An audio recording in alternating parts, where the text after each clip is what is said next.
Bismillahirrahmanirrahim. Assalamualaikum warahmatullahi wabarakatuh. Saudara, rekan saya lagi, Edi Mulyadi dari Forum News Network FNN. Saudara, apa kabar? Mudah-mudahan sehat walafiat ya, sehat, sejahtera, sentosa, dan Allah jaga kita dari COVID yang mengerikan ini, yang kalau kita bicara COVID pasti akan panjang, kali lebar, kali tinggi, kali luas, kali dalam, karena begitu banyak kejanggalan terutama dalam kebijakan penanganan pemerintah terhadap pandemi COVID yang sungguh-sungguh dahsyat ini. Tapi sama sekali hari ini saya tidak bicara soal itu. Saya hanya minta kita semua keikhlasannya penonton Bang Edi Channel untuk sama-sama berdoa. Berdoa kepada Allah SWT, Allah yang Maha Perkasa, Allah yang Maha Berkuasa, Allah yang Maha Berkehendak, bahwa dengan kekuasaan Rahman Rahimnya Allah akan hilangkan penyakit COVID ini dan penyakit-penyakit lain dari bangsa ini, dari negara ini, dari kita sendiri, dari keluarga kita, anak, istri, orang tua, ibu, bapak, kaum kerabat, yang semuanya yang sedang sakit, semoga Allah sembuhkan, amin. Dan secara khusus, wabil khusus, saya minta keringanan, keikhlasan doa dari penonton Bang Edi Channel ini untuk sama-sama berdoa, khususnya untuk kesembuhan Bang Arif Munandar, kolega saya, kolega kita di FNN yang sekarang terbaring di Rumah Sakit Umum Daerah Pasar Minggu, yang sedang Allah berujian dengan penyakit COVID-nya ini. Mudah-mudahan Allah ringankan penderitaannya dan Allah angkat penyakitnya, Allah bisa sembuhkan beliau. Allah sembuhkan beliau, dan sehingga bisa terus menyapa kita semua dengan podcast tercerdas dan bernasnya. Amin ya rabbal alamin. Saudara sekalian, saya ingin bicara soal peluncuran buku putih kemarin ya.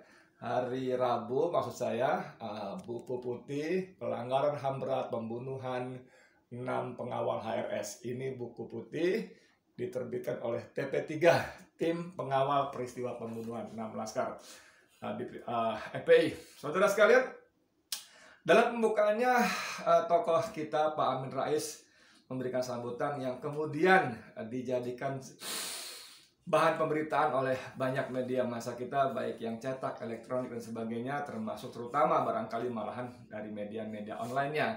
Dan salah satu kutipan dari sambutan Pak Amin Rais adalah pernyataannya bahwa secara kelembagaan TNI dan Polri tidak terlibat dalam pembunuhan 6 laskar ini. Dan saudara sekalian, yang membuat saya merasa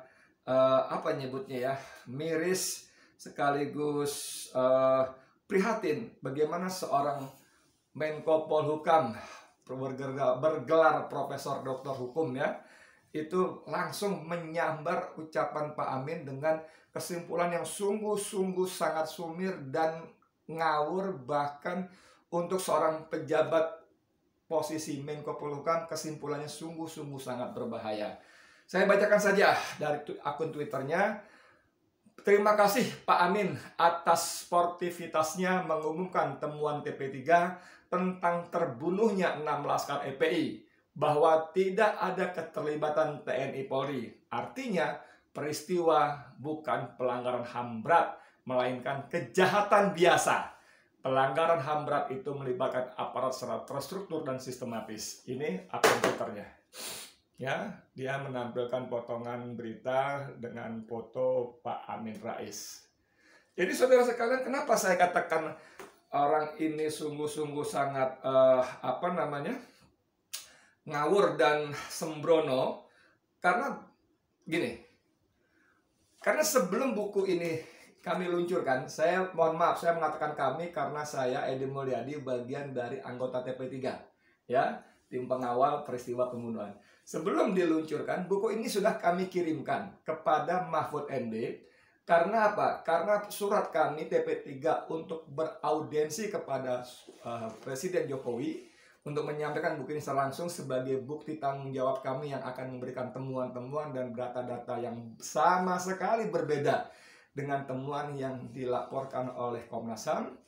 Tapi setelah menunggu sekian lama, kami TP3 berkesimpulan bahwa Jokowi tidak punya keinginan untuk menemui TP3, tidak punya keinginan untuk menuntaskan janjinya seperti disampaikan ketika TP3 bertemu sebelumnya bulan Mei di Istana, yang mengatakan bahwa pemerintah berkomitmen untuk menuntaskan kasus pembunuhan 6 pengawal HRS ini, Habib Rizik Syihab ini secara transparan, profesional, dan berkeadilan.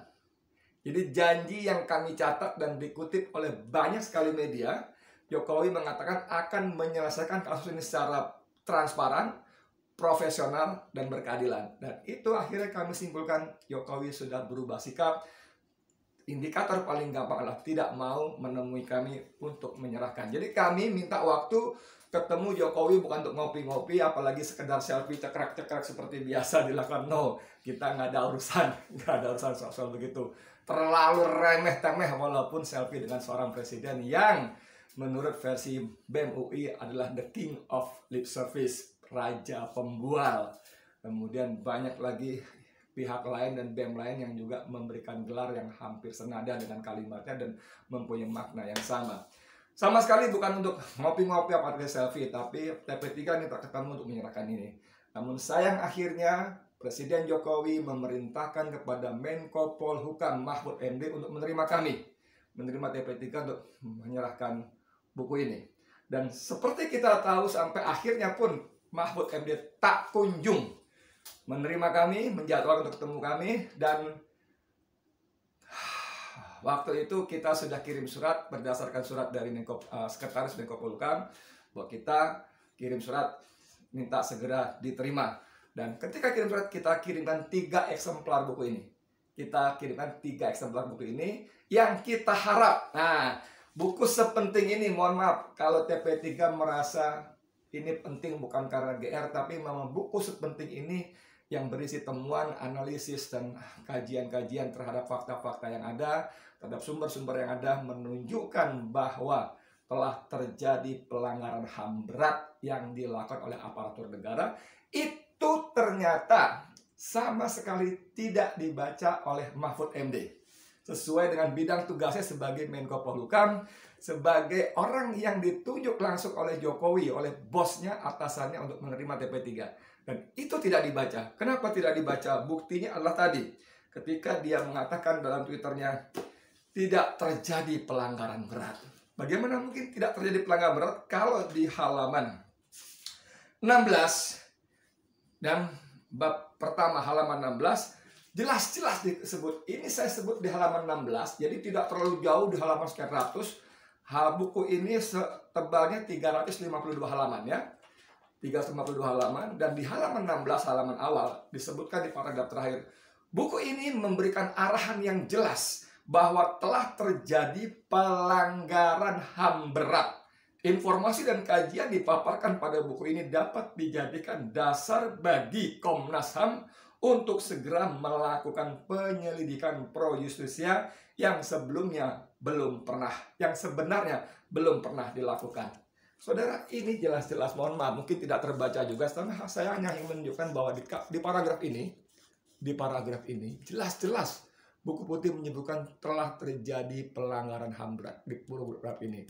Yang Anda tidak punya fisiknya, Anda sudah, saya kira sudah tersebar luas versi PDF-nya, tapi kalau memang mau fisiknya, insya Allah kami akan coba kumpulkan dana untuk mencetak ini dan bisa menyebarkan lebih luas kepada publik. Ya, untuk sementara kita berharap publik yang berminat bisa mengganti ongkos cetak Rp100.000 per buku, karena uang ini akan digunakan untuk mencetak ulang sehingga buku ini bisa tersebar lebih luas lagi. Tentu saja kalau ada yang ingin memberikan donasi dan sebagainya untuk lebih lancarnya penerbitan buku ini, pencetakan ulang buku ini, kami sungguh-sungguh sangat berterima kasih dan kami ucapkan jazakallah khairan katsira. Semoga Allah memberikan balasan yang lebih baik dan lebih banyak lagi. Saudara, kembali ke soal Mahfud MD tadi. Ya, ini ada artikel dari Bang Ahmad Rizal Fadilah. Bang Ahmad Rizal Fadilah ini kolega saya sama-sama di FNN. Dan beliau juga sama-sama menjadi anggota tim dari TP3. Senior saya, ahli hukum, dan tulisan-tulisannya juga sangat berbobot. Kali ini beliau menulis Mahfud ngawur lagi. Judulnya ini juga saya kira sudah dimuat di beberapa media. Mahfud berjingkrak ketika memanfaatkan ungkapan Amin Rais yang menyebut secara kelembagaan TNI dan Polri tidak terlibat Lalu Pak Menko ini menyimpulkan sendiri bahwa tidak terjadi pelanggaran HAM berat karena tidak ada keterlibatan aparat secara sistematis. Pelintiran dan kesimpulan sesat Mahfud MD ini membuktikan ia tidak membaca buku putih yang dikirimkan oleh TP3.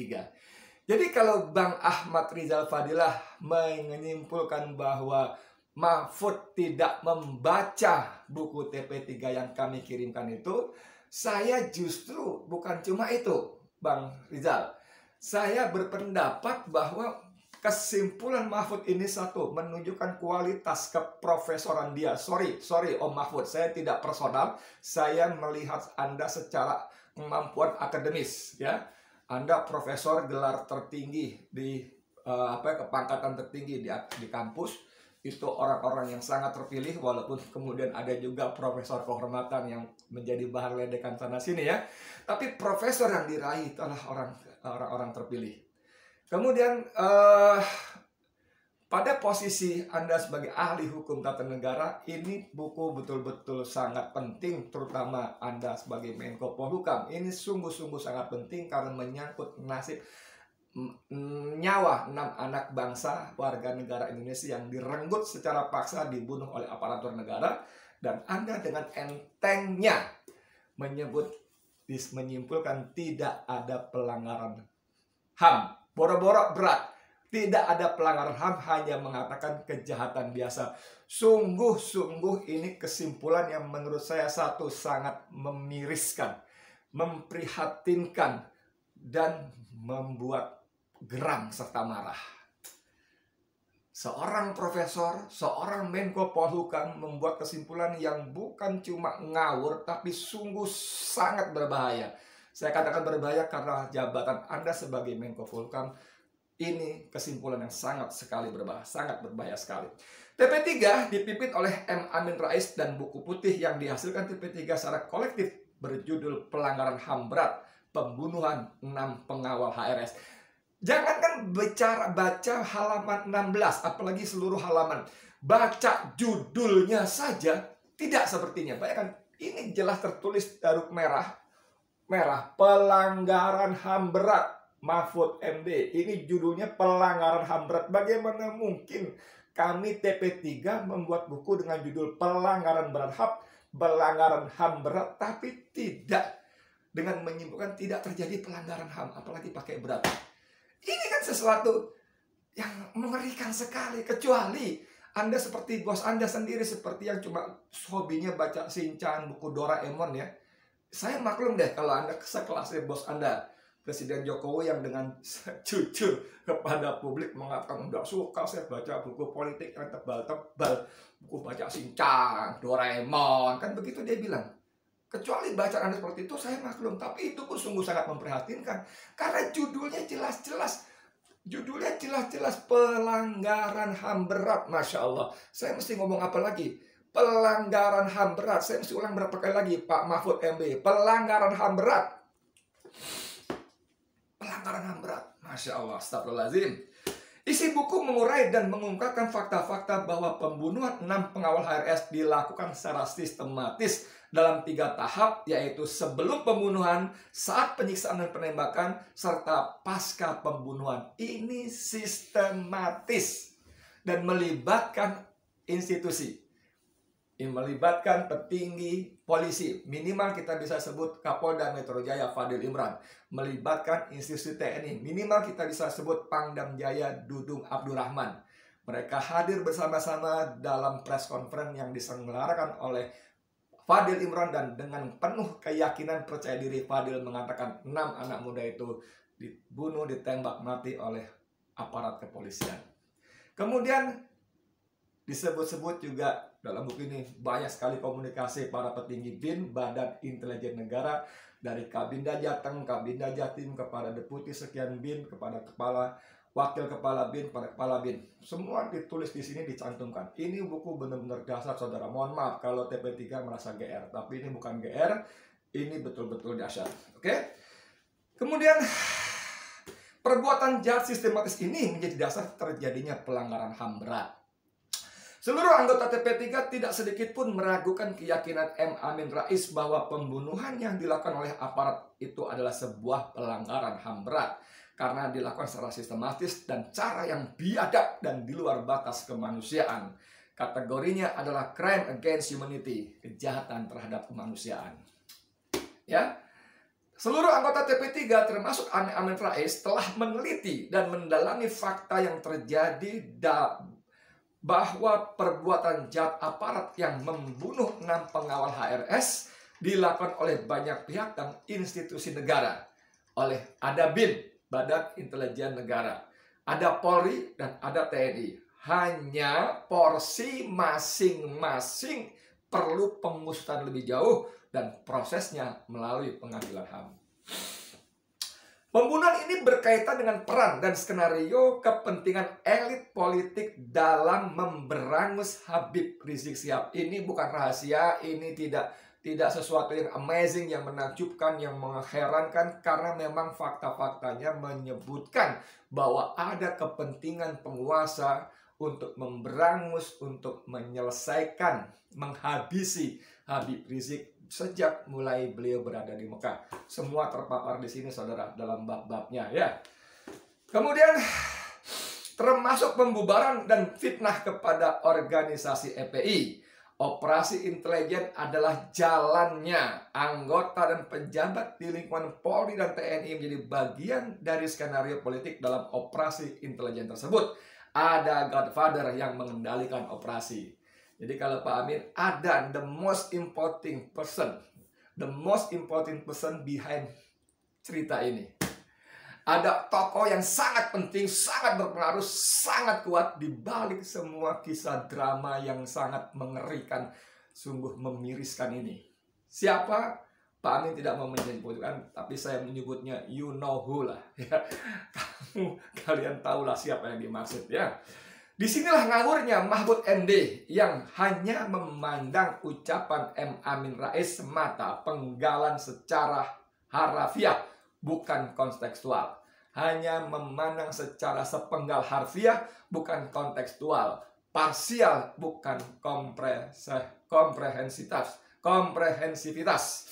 Pandangan dengan menggunakan kacamata kuda, horse glasses, yang sempit dan terus menyempit. Pembunuh pastilah orang, bukan benda mati. Pembunuh pastilah orang, bukan benda mati, sebuah lembaga. Profesor tentu paham yang diadili melalui proses pidana adalah orang, bukan lembaga. Gimana kita memanggil lembaga? Kami mengadili Badan Intelijen Negara, kami mengadili Kepolisian Republik Indonesia, kami mengadili tentara nasional. Kan nggak bisa, harus disebut. Yang diadili siapa? Ini jabatannya ini di BIN. Siapa yang diadili? Si ini jabatannya ini pangkatnya ini di Polri. Jabatannya yang diadili si ini, namanya ini, jabatan ini, pangkat ini di. Ada institusinya, tapi ada manusianya, orangnya. Itu sebabnya rumusan delik biasa menyebut barang siapa. Pembunuh maupun penyuruh atau pembantu pembunuhan biadab ini adalah orang atau kumpulan orang. Ia bisa anggota Polri, anggota TNI, atau anggota BIN. Dalam kebersamaan atau deal neming bisa disebut Kapolda, Pangdam, atau Kepala BIN. Semua harus diusut dan dibuktikan. Instrumennya adalah pengadilan HAM. Tampilnya Kapolda Metro Jaya Fadil Imran dan Pangdam Jaya Dudung Abdurrahman pada 7 Desember 2020 telah berbicara tentang keterlibatan luas tersebut. Yang tampil Dudung dan Fadil. Yang tampil ke publik adalah Pangdam Jaya dan Kapolda Metro Jaya. Sementara namanya BIN, Badan Intelijen Negara, sesuai dengan namanya, bekerja senyap dari balik layar. Ya, di buku ini dijelaskan. Mohon maaf, saya berkali-kali merujuk pada buku ini karena kita bicara memang buku ini. Dijelaskan. Profesor Utrecht pernah menulis tentang deal naming. Biarpun perbuatan mereka sendiri tidak memuat seluruh unsur tindak pidana, tetapi mereka tetap dapat dimintai pertanggungjawaban karena tanpa mereka suatu tindak pidana tidak akan terjadi. Clear ya, jelas ya, kalimatnya tidak perlu dijelaskan lagi. agar pandangan Mahfud MD yang telah menghindar untuk ketemu TP3 seperti saya sebut dalam pembukaan tadi, mengikuti the king of lip service yang tak juga menepati janji untuk menerima kembali TP3, tidak ngawur, maka sebaiknya bacalah dengan seksama buku putih pelanggaran HAM berat yang telah diterima Kemenpo Polhukam sebelum buku tersebut diluncurkan secara resmi.